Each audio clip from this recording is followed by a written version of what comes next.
my first question is how do you know that you're building a team with a diverse set of thinking? How do you confirm that, okay, yes, this person, my co-founder, thinks differently than me? Is it just an intuitive thing, or do you use cognitive tests to confirm it?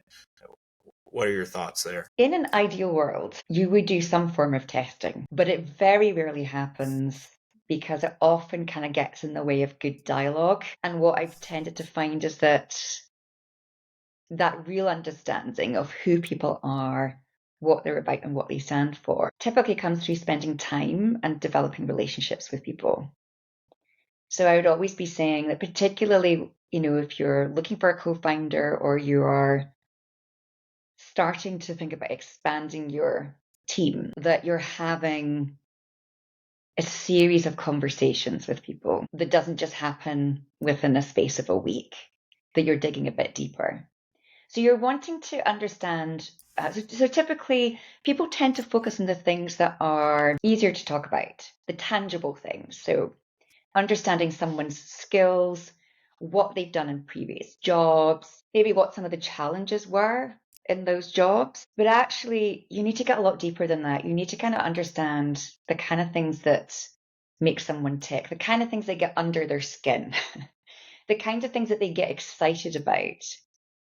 And some questions that you can ask, really try to get under the surface. And it's asking those questions around why, how,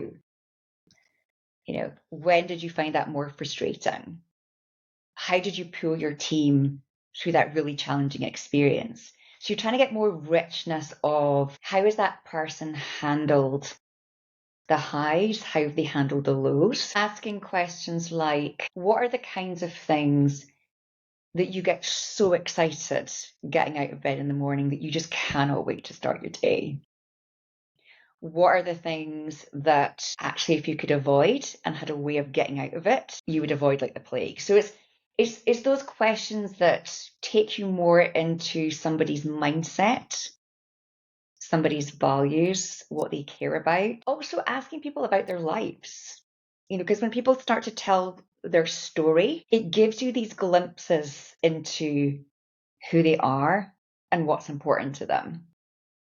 And what I've noticed in all the organizations I've been in, that people typically spend too much time focusing on skills and experience and not enough time on mindset, alignment of values, how well that person really understands their strengths and how much they really understand what I would call like your dark traits, how you show up when you're not at your best, like when you're under pressure, when you're under stress, and how good are your tools in your tool bag to deal with that and get you back on track. So often when I'm involved in a hiring process, these are the kind of questions I'm typically asking because often they're not being asked elsewhere in a hiring process, but they definitely make or break a hire for sure.